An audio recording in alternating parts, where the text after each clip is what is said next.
নমস্কার বন্ধুরা, welcome back to my রিম্পাস kitchen. চলে এসেছি তোমাদের সঙ্গে একটা রান্না শেয়ার করব বলে। আমার ছেলের পছন্দেরই, খুবই পছন্দের ফ্রাইড রাইস আর চিকেন চাপ। প্রথমে বন্ধুরা আমি মশলাটাকে ভেজে নেব। এই মশলাটা বিভিন্ন রান্নায় দেওয়া যেতে পারে, কিন্তু আমি সব রকম মশলা দিয়ে বানিয়েছি। ভেজে গুঁড়ো করে রাখলে খুবই কাজে লাগে।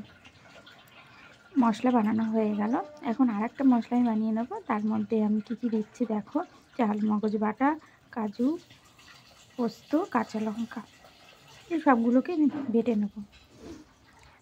এবার আমি মাংস নিয়ে নিয়েছি চিকেন চাপ করার জন্য। প্রথমেই নুন দিয়ে দিলাম, তারপরে হলুদ, তারপরে আমার লাগছে কাঁচা লঙ্কা বাটা, টক দই ফেটানো পরিমাণ মতো, আদা বাটা, রসুন বাটা, কাশ্মীরি লাল মির্চি। ঝালটা তোমাদের মতো করে দেবে, ঠিক আছে?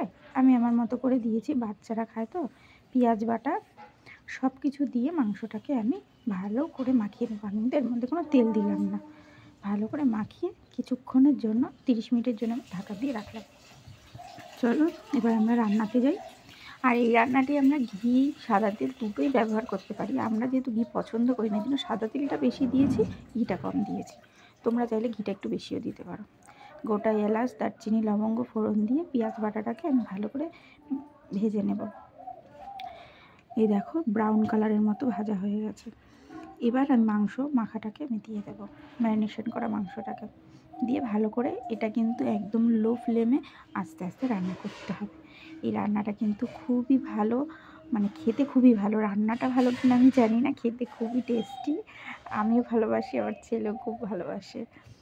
বন্ধুরা, আমাদের চ্যানেলে যদি কেউ নতুন কোনো বন্ধু হয়ে থাকো, তাহলে অবশ্যই আমার চ্যানেলটিকে সাবস্ক্রাইব করে পাশে থেকো। এবার আমি যে পোস্ত, কাজু, চাল মগজ বাটা ছিল সেটাকে আমি দিয়ে ভালো করে আস্তে আস্তে কষিয়ে নিচ্ছি। মাংসের থেকে তেল ছাড়া না পর্যন্ত আমি কষাতে থাকবো। কষিয়ে জল দিয়ে দেবো। দেখতে পাচ্ছ তো মাংসটা কষে এসছে। এবার দেখো মাংস দিয়ে তেল ছেড়ে দিয়েছে। তেল ছেড়ে দেওয়া মানে মাংসটা আমার কষে এসছে। এবার তোমরা যেরকম ঝোল খাবে সেই পরিমাণে জলটা দেবে। এটা কিন্তু রুটি, লুচি, পরোটা, ভাত, ফ্রাইড রাইস সব কিছু দিয়েই খাওয়া যেতে পারে। আমি বড় করে করেছি ঘরোয়াভাবে। এবার গরম মশলা যেটা করে রেখেছিলাম সেটা দিয়েছি, দিয়ে সামান্য পরিমাণ ঘি দিয়েছি। ঘি দিয়ে আমি মাংসটাকে নামিয়ে নিয়েছি। বন্ধুরা, আমার কিন্তু রান্নাটা খুব ভালো লেগেছে। তোমরা একদিন বানিয়ে খেয়ে দেখবে কেমন লাগলো। অবশ্যই একটা কমেন্ট করে জানাবে, হ্যাঁ, কেমন লেগেছে। ভালো থাকবে, সুস্থ থাকবে। আবার তোমাদের সাথে দেখা করছি পরের ভিডিওতে। ভালো থাকবে, ঠিক আছে? টাটা। আমার চ্যানেলটিকে সাবস্ক্রাইব করে পাশে থেকো।